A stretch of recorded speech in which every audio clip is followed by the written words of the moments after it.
الحمدللہ رب العالمین والصلاة والسلام علی سید الانبیاء والمرسلین وعلی آلہ واصحابہ اجمعین اما بعد فقد قال اللہ سبحانہ وتعالی فی کلامہ اعوذ باللہ من الشیطان الرجیم بسم اللہ الرحمن الرحیم وَإِذْ يَرْفَعُ إِبْرَاهِيمُ الْقَوَاعِدَ مِنَ الْبَيْتِ وَإِسْمَاعِيلُ رَبَّنَا تَقَبَّلْ مِنَّا إِنَّكَ أَنْتَ السَّمِيعُ الْعَلِيمُ وقال تعالى جلالا وإكراما لنبيه الكريم إن الله وملائكته يصلون على النبي يا أيها الذين آمنوا صلوا عليه وسلموا تسليما اللهم صل على سيدنا شفيعنا حبيبنا مولانا محمد وعلى آله وأصحابه أفضل صلواتك وعدد معلوماتك وبارك وسلم. محترم ناظرین، اللہ سبحانہ و تعالیٰ نے ارشاد فرمایا ہے سورہ بقرہ کی آیت نمبر 127 ہے. اس میں اللہ سبحانہ و تعالیٰ کا ارشاد مبارک ہے کہ وَإِذْ يَرْفَعُ إِبْرَاهِيمُ الْقَوَاعِدَ مِنَ الْبَيْتِ وَإِسْمَاعِيلُ. اور اے حبیب پاک صلی اللہ علیہ وسلم، آپ یاد کیجئے اس وقت کو جب حضرت ابراہیم علیہ السلام اور حضرت اسماعیل علیہ السلام خانہ کعبہ کی بنیادوں کو بلند کر رہے تھے، اٹھا رہے تھے، اور ان دونوں نے خانہ کعبہ کی تعمیر مکمل ہونے کے بعد اللہ تعالیٰ سے دعا کی کہ ربنا تقبل منا، اے ہمارے رب ہم سے قبول فرما، انک انت السمیع العلیم، یقیناً تو ہی جاننے والا، سننے والا ہے اور تو ہی جاننے والا ہے. محترم ناظرین، اس آیت کریمہ میں اللہ سبحانہ و تعالیٰ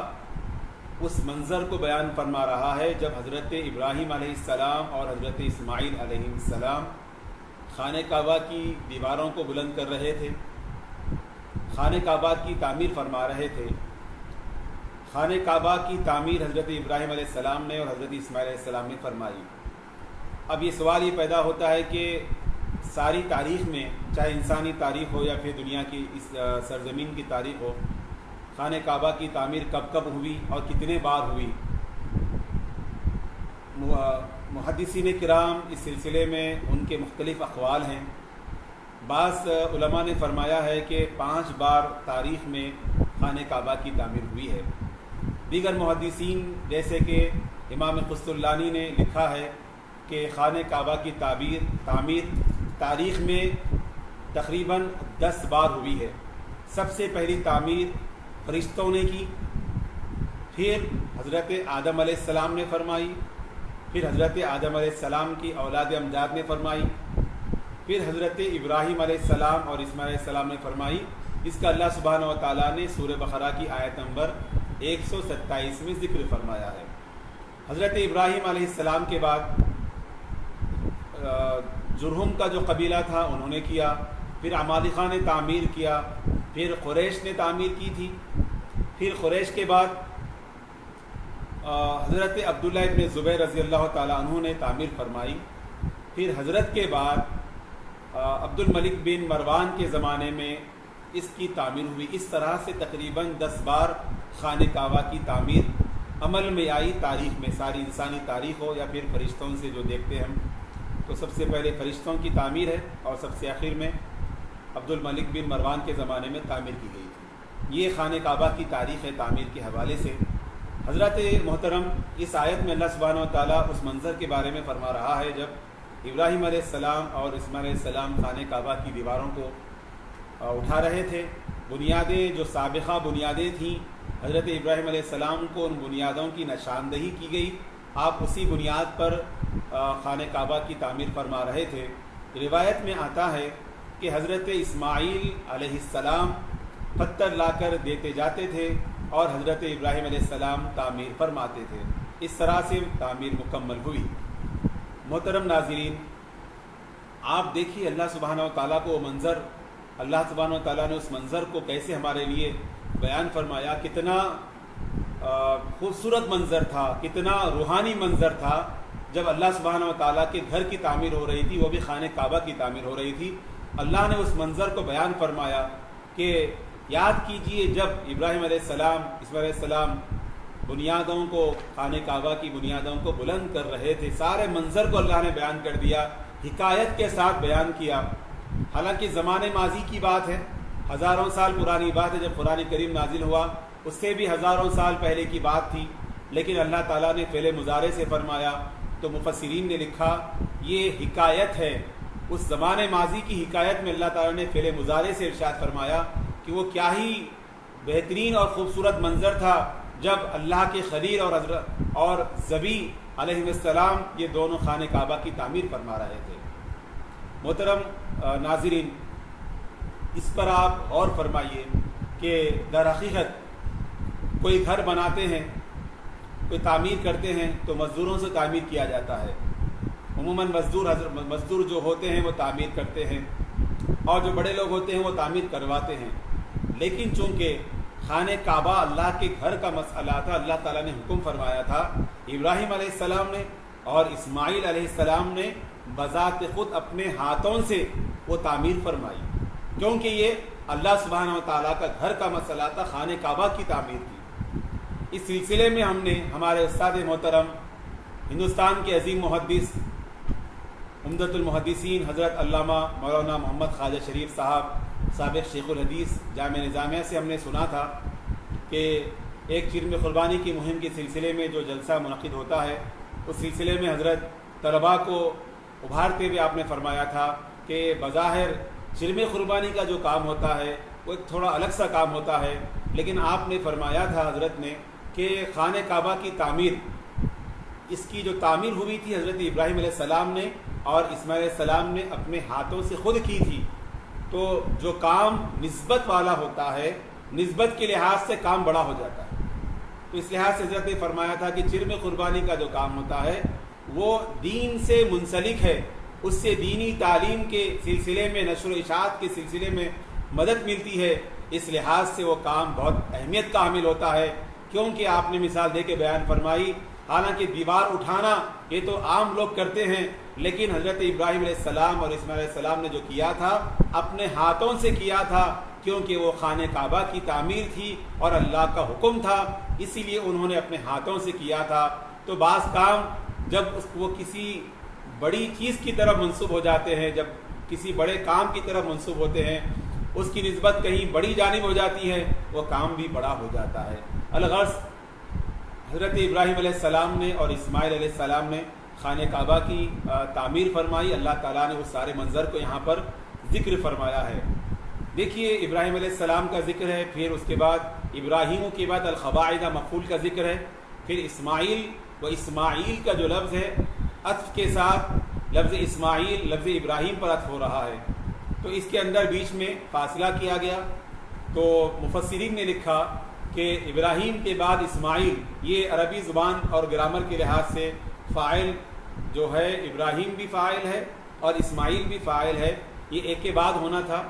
ابراہیم کے بعد متصل و اسماعیل کا لفظ ہونا چاہیے تھا، لیکن اللہ تعالیٰ نے فصل کے ساتھ بیان فرمایا۔ اس کی بہت ساری حکمتیں ہیں۔ ایک حکمت مفسرین لکھتے ہیں کیونکہ ابراہیم علیہ السلام جو تعمیر فرما رہے تھے وہ ابراہیم علیہ السلام کے ضمن میں اسماعیل علیہ السلام بھی شامل تھے، اسی لیے اللہ تعالیٰ نے حضرت ابراہیم علیہ السلام کو پہلے ذکر کیا اور حضرت اسماعیل علیہ السلام کو فصل کے بعد ذکر فرمایا، کیونکہ حضرت ابراہیم علیہ السلام حضرت اسماعیل علیہ السلام کے والد محترم تھے اور ان کا مقام ان سے لازمی طور پہ بڑا ہے، اسی لیے اللہ تعالیٰ نے ان کا ذکر فرمایا۔ ان کے ساتھ میں چونکہ حضرت اسماعیل علیہ السلام بھی وہ مبارک عمل انجام دے رہے تھے تو اللہ تعالیٰ نے ان کو بھی شامل فرمایا اور دونوں حضرات نے خانہ کعبہ کی تعمیر فرمائی۔ محترم ناظرین، اس آیت کریمہ کے اس حصے کے بعد دعا ہے، جب ان دونوں حضرات نے خانہ کعبہ کی تکمیل اور تعمیر کے مکمل ہونے کے بعد دعا کی تھی، ربنا تقبل منا، اے ہمارے رب تو ہم سے قبول فرما۔ آپ دیکھیے مکمل تعمیر ہو گئی، اللہ تعالیٰ کے حکم کی تعمیر ہوئی اور خانہ کعبہ کی مکمل تعمیر کی تکمیل ہو گئی، پھر اس کے بعد یہ دونوں حضرات ان دونوں حضرات نے دعا کیا۔ اس کے مفسرین لکھتے ہیں حالانکہ اللہ کا حکم انہوں نے بجا لایا تھا، پھر الگ سے دعا کیوں کی؟ تو الگ سے دعا اس لیے کی کہ وہ دونوں حضرات نے اپنے تواضع کا، اپنے انکساری کا، اپنے تضرع کا اظہار کیا اپنے رب کے سامنے، اے پروردگار یقیناً تیرا حکم تھا، ہم نے تو تعمیر کر دیا، تیری توفیق سے تعمیر ہوئی، اب قبول کرنا تیرے ہاتھ میں ہے۔ حالانکہ ان دونوں کا عمل خالصتاً اللہ کے لیے تھا، لیکن کام مکمل ہونے کے بعد بھی انہوں نے دعا کی، دعا کر کے طریقہ بتلایا جو بھی عبادت اللہ کے لیے ہوتی ہے، جو بھی کام اللہ کی راہ میں کیا جاتا ہے، اللہ کے گھر کا کام کیا جاتا ہے، یا اللہ کے دین کا کام کیا جائے، یا اللہ کے کسی بھی حکم کی تعمیل کی جائے، تو اس کے بعد اللہ تعالیٰ سے قبولیت کے لیے دعا کرنا چاہیے۔ یہ حضرت ابراہیم علیہ السلام نے اور حضرت اسماعیل علیہ السلام نے یہ دعا سکھلائی ہے، سارے لوگوں کے لیے دعا ہے کہ کوئی بھی کام کرنے کے بعد انسان کبھی بھی اپنے کام کے اوپر نہ اترائے اور اس بات کے یقین میں نہ رہے کہ وہ کام قبول ہوگا۔ ضروری طور پہ ایسا نہیں ہے، قبول کرنا اللہ کے ہاتھ میں ہے، قبول کرنا یہ اللہ چاہے گا، اللہ اگر چاہے گا تو قبول ہوگا۔ تو یہی بات بتلانے کے لیے حضرت ابراہیم علیہ السلام اور حضرت اسماعیل علیہ السلام نے اتنا عظیم کام انجام دیا، خانہ کعبہ کی تعمیر فرمائی، اس کے بعد دعا کی، یہ بتلانے کے لیے کہ اگر کوئی بھی انسان اگر کوئی بڑا کام کرتا ہے، عبادت کرتا ہے، اللہ سبحانہ و تعالیٰ کا تقرب کا کام کرتا ہے، تو اس کے بعد گریہ وزاری اس کے لیے لازم ہے۔ گریہ وزاری کرتے ہوئے، خاک ساری کرتے ہوئے، انکساری کرتے ہوئے اللہ تعالیٰ کی بارگاہ میں اس عمل کے قبول ہونے کے لیے معروضہ کرے تو اللہ تعالیٰ ضرور قبول کرے گا۔ تو یہ تمام انسانوں کے لیے، ہم تمام کے لیے اس کے اندر اس آیت کریمہ میں ہدایت ہے کہ جب بھی ہم عبادت کریں گے، یا جب بھی ہم کوئی اطاعت کریں گے، یا جب بھی اللہ تعالیٰ کے حکم کی تعمیل کریں گے، اچھا کام کریں گے، تقرب الی اللہ کا کام انجام دیں گے، اس کے بعد ہمیں اللہ تعالیٰ سے اس کام کی قبولیت کے لیے اللہ سے ہمیں معروضہ کرنا ہے، قبولیت کے لیے دعا کرنا ہوتا ہے۔ انک انت السمیع العلیم، اس کے بعد آیت کا آخری حصہ ہے کہ یقیناً یہ ان دونوں نے دعا کیا کہ یقیناً تو ہی سننے والا ہے اور تو ہی جاننے والا ہے۔ حضرت محترم صاحب روح البیان نے لکھا ہے کہ انک انت السمیع العلیم، یہ سمیع کی صفت کو اور علیم کی صفت کو ذکر کیا۔ اللہ تعالیٰ کے ان سارے صفات میں سے ان دونوں انبیاء اکرام نے سمیع اور علیم کی صفت کو ذکر کیا۔ اس کی کیا وجہ ہے؟ اس کی وجہ یہ ہے کہ ان دونوں نے جو کام کیا تھا وہ مکمل طور پر کیا تھا،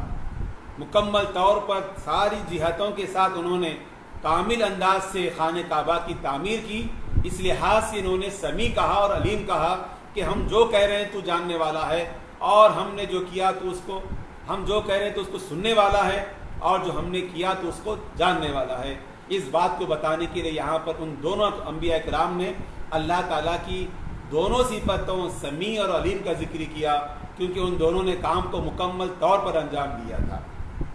تو اس کے بعد انہوں نے تعلیم بھی کی ہے کہ کوئی بھی عمل کیا جائے تو پھر قبولیت کے لیے دعا کرنا چاہیے، اللہ تعالیٰ کی صفات حسنہ کا بھی اس دعا کے اندر اظہار ہونا چاہیے، اس پہ ذکر کرنا چاہیے۔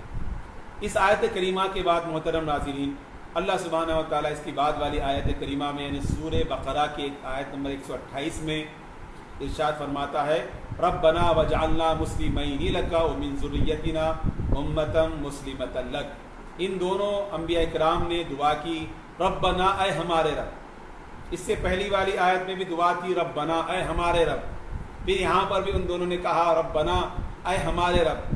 یہ جو ہے جب بندہ اللہ کی طرف متوجہ ہوتا ہے اور اللہ تعالیٰ سے خطاب کرتا ہے، دعا کرتا ہے اے میرے رب یا اے ہمارے رب، تو یہ جملہ ہے، یہ جو ہے اللہ تعالیٰ کو جب یاد کرتے ہیں تو ربنا یا ربی کہنا چاہیے، تو تاکہ اللہ سبحانہ و تعالیٰ کی رحمت متوجہ ہو۔ تو بہرحال ان دونوں حضرات نے دعا کی تھی کہ وجعلنا مسلمین لک، اے ہمارے رب کہ ہم کو تو تیرا مطیع اور فرما بردار، تیرے لیے انقیاد کرنے والا، تیری اطاعت کرنے والا اور تیرا جھکنے والا انقیاد اور مطیع فرما بردار بنا۔ ومن ذریتنا امۃ مسلمۃ لک، اور ہماری ذریت میں سے بھی تو اپنی اطاعت کرنے والی امت کو بنا۔ وَأَرِنَا مَنَاسِكَنَا، اور تو ہم کو ہمارے مناسک دکھلا، وَتُبْ عَلَيْنَا، اور ہماری توبہ کو قبول فرما۔ یہ دعا کے اندر آپ دیکھیں گے تو تواضع کا اظہار ہے، اور ایک بندے کے لیے ضروری ہے تواضع کرنا۔ ان دونوں انبیاء کرام نے تواضع کیا، حالانکہ مسلمین کا لفظ ہے، دونوں مسلمان تھے اور اللہ سبحانہ و تعالیٰ کے مطیع فرما بردار تھے، پھر بھی انہوں نے دعا کیا کہ اے اللہ تو ہم کو تیری اطاعت کرنے والا بنا، تیرا فرما بردار بنا۔ اور لفظ مسلم کے جو معنی ہوتے ہیں کہ ایک تو جو ہے مسلم کے معنی ہوتے ہیں اسلام لانے والے، اور اس کے ساتھ ساتھ دوسرے معنی ہوتے ہیں جس کو مفسرین نے بیان کیا فرما بردار، مطیع، انقیاد کرنے والا، اور جو ہے اللہ سبحانہ و تعالیٰ کی رضا پر اللہ کی قضا پر راضی رہنے والا، یہ تمام چیزیں مسلم مہینے کے اندر شامل ہوتے ہیں۔ اللہ کی قضا پہ راضی ہونا، اللہ کے لیے انقیاد کرنا، اللہ کے لیے فرما برداری کرنا، اطاعت کرنا، اور اللہ کے لیے اللہ کے دین کے احکامات کی تابعداری کرنا، اسلام لانا، سارے معنی اس کے اندر شامل ہے۔ حالانکہ یہ دونوں انبیاء کرام یقیناً یہ مسلمان تھے، اور ساتھ ہی ساتھ یہ ساری صفات حسنہ، انقیاد، تابعداری، فرما برداری، یہ ساری صفات ان کے اندر موجود تھی، پھر بھی انہوں نے دعا کی۔ تو اس دعا کے پیچھے وجہ کیا ہے؟ تو مفسرین نے بیان فرمایا وجہ یہ تھی کیونکہ یہ مزید فرما برداری کو طلب کرنا چاہ رہے تھے۔ یقیناً ان کے اندر یہ صفات کامل درجے موجود تھیں، اس کے باوجود بھی انہوں نے دعا کیا تاکہ ان صفات پر ثبات ہو سکے، ہمیشہ یہ صفات ان کے اندر باقی رہے اور مزید یہ چیزیں ان کے اندر رہیں، اس لیے انہوں نے دعا کی، کیونکہ وہ اللہ تعالیٰ سے دعا کر رہے تھے۔ تو ہم جیسے لوگوں کے لیے کتنا ضروری ہوتا ہے کہ انبیاء کرام نے اللہ تعالیٰ سے مزید اطاعت، مزید فرما برداری کی جب دعا کی ہے، تو عام مسلمان کے لیے کتنا ضروری ہو جاتا ہے کہ وہ اللہ سبحانہ و تعالیٰ سے ہمیشہ دعا کرتے رہے کہ تابعداری، اطاعت، فرما برداری، انقیاد پر ثابت قدم رہنے کی دعا کرے۔ اور حضرت ابراہیم علیہ السلام اور حضرت اسماعیل علیہ السلام نے بھی یہ دعا کی، اپنی ذریت کے لیے بھی دعا کی تھی کہ ہماری ذریت میں بھی ایک امت ایسی ہو جو تیری فرما بردار ہو۔ تو حضرات گرامی، اس دعا کے بارے میں جو انہوں نے اپنی ذریت کے لیے کی ہے، خاص اپنی اولاد اور اپنی ذریت کے لیے ان دونوں حضرات نے کیوں دعا مانگی، اس سلسلے میں مفسرین فرماتے ہیں کہ یقیناً والد جو ہے اپنے بچے کے لیے فکر مند رہتا ہے، اپنے بچوں کے لیے، اپنی اولاد پر شفقت کرتا ہے، اور شفقت کا نتیجہ یہ رہتا ہے کہ اپنی اولاد کے لیے اور اپنی نسل کی ہدایت کے لیے دعا مانگے۔ اسی لیے ان دونوں انبیاء کرام نے دعا کی تھی، اور ساتھ ہی ساتھ یہ تھا کیونکہ حضرت ابراہیم علیہ السلام ہیں، انہوں نے اور حضرت اسماعیل علیہ السلام، ان دونوں حضرات نے اس لیے دعا کی تاکہ ان کی نسل مبارک میں جو لوگ اس کمال درجے کے ہوں گے، اس کمال درجے کے مخلص اور مصلح ہوں گے، جب وہ راہ راست پر رہیں گے تو وہ قوم کو بھی راہ راست پر لا سکیں گے، اسی لیے انہوں نے دعا کی تھی۔ بہرحال یہ اس دعا کو ان دونوں انبیاء کرام نے کیا، اور ساتھ ہی ساتھ انہوں نے یہ بات بھی اللہ تعالیٰ سے عرض کی تھی کہ وَأَرِنَا مَنَاسِكَنَا، کہ تو ہم کو ہمارے مناسک سکھا۔ جب خانہ کعبہ کی تعمیر فرما دی، اس کے بعد دعا کی کہ مناسک کیسے ہونی چاہیے، عبادتیں کیسی ہونی چاہیے، مناسک کس طرح سے ہوں، عبادت کے طور طریقے کیسے ہوں، اس کے لیے دعا کی کہ اللہ تعالیٰ تو ہم کو ہمارے مناسک بتا، عبادت کے طور طریقے بتا، اور وَتُبْ عَلَيْنَا، تو ہماری توبہ قبول فرما۔ اصل میں توبہ رجوع ہونے کو کہتے ہیں۔ جب بندہ اللہ کی طرف رجوع ہوتا ہے، اپنے گناہوں کے لیے معافی چاہتا ہے تو توبہ کہتے ہیں، اور اللہ سبحانہ و تعالیٰ کے لیے جو تواب کا لفظ آتا ہے، تو اللہ تعالیٰ جب بندے کی توبہ قبول کرتا ہے تو اس کو تواب کہا جاتا ہے۔ جب بندہ اللہ کی طرف متوجہ ہو کر اپنے گناہ پر نادم ہو کر دعا کرتا ہے تو وہ اس کو بھی توبہ کہا جاتا ہے۔ تو ان دونوں نے کہا انک انت التواب الرحیم، یقیناً تو ہی بہت توبہ قبول کرنے والا ہے اور تو ہی مہربان ہے۔ محترم ناظرین، قرآن کریم میں آپ اللہ سبحانہ و تعالیٰ کی جہاں پر صفات مذکور ہیں، خصوصاً جہاں دعا ہے، اس سلسلے میں آپ غور کر سکتے ہیں کہ ابھی جیسا ہم نے اس سے پہلی والی آیت میں سمیع اور علیم کا لفظ سنا تھا، کیونکہ انہوں نے وہاں پر خانہ کعبہ کی تعمیر کا کام انجام دیا اور دعا کی، تو دعا کو سننے کا لفظ ہے، سننے کے لیے سمیع کہا، اور علیم جاننے والے کے لیے کہا، کیونکہ انہوں نے جو کام کیا تھا اللہ جاننے والا ہے، اور جو انہوں نے دعا کی اللہ سننے والا ہے، اس لیے دو صفات کو ذکر کیا تھا۔ اور اس آیت میں تواب اور رحیم یہ دونوں اللہ کی صفات کا ذکر ہے، کہ پہلی بات انہوں نے جو ہے وَتُبْ عَلَيْنَا کہا تھا، اے اللہ تو ہماری توبہ قبول فرما، تو توبہ کی مناسبت سے تواب کا لفظ ذکر کیا، اور ساتھ ہی ساتھ رحیم کا لفظ ہے کہ اے اللہ تعالیٰ تو مہربان ہے، تو ہی ہم پر رحم فرمانے والا ہے۔ تو اس جہاں بھی دعائیہ کلمات ہوتے ہیں تو اس حوالے سے مفسرین نے لکھا ہے کہ جب بندہ دعا کرتا ہے، اور خصوصاً بندے کی جو حاجت ہے، اس حاجت کے لحاظ سے اللہ تعالیٰ کی اس مناسب صفت کو ذکر کرنا چاہیے۔ اگر توبہ کی بات ہو رہی ہے، اللہ کس سے توبہ کر رہا ہے، تو تواب کا لفظ ذکر کرے، تواب کی اللہ تعالیٰ کی صفت کو ذکر کرے۔ اگر جو ہے مہربانی ہونا ہے، رحمت ہونا ہے، تو لفظ رحیم یا رحمان کو ذکر کرے۔ اس طرح سے اگر کسی کو رزق چاہیے تو رزاق کو، رزاق کی صفت کو ذکر کرے. اسی طرح سے دعا کر رہا ہے، اللہ تعالیٰ کی بارگاہ میں اپنی دعا سنانا چاہتا ہے تو سمیع کا لفظ ذکر کرے. تو اس طرح سے اللہ تعالیٰ کی جو مبارک صفات ہیں، اسماء حسنہ ہیں، ان کو اپنی دعاؤں میں ذکر کرنا چاہیے مناسبت کے ساتھ ساتھ میں. تو اس طرح سے مفسرین نے یہ بات فرمائی ہے. حضرات گرامی، اس کے بعد والی آیت مبارکہ میں سورہ بقرہ کی آیت نمبر 129 ہے. اس کے بعد جو اس کا آغاز ہونے والا ہے، چونکہ یہاں پر ابھی وقت ہو رہا ہے، اس لحاظ سے آج اسی آیت پہ ہم اختتام کریں گے کہ انک انت التواب الرحیم پر. آخر میں اللہ سے دعا ہے کہ اللہ سبحانہ و تعالی ہم تمام کو قرآن کریم سمجھنے کی توفیق عطا فرمائے اور ہم تمام کو قرآن کریم پر عمل کرنے کی توفیق عطا فرمائے. وصلی اللہ تعالی علی خیر خلقہ سیدنا محمد وعلی آلہ وصحبہ اجمعین والحمد للہ رب العالمین.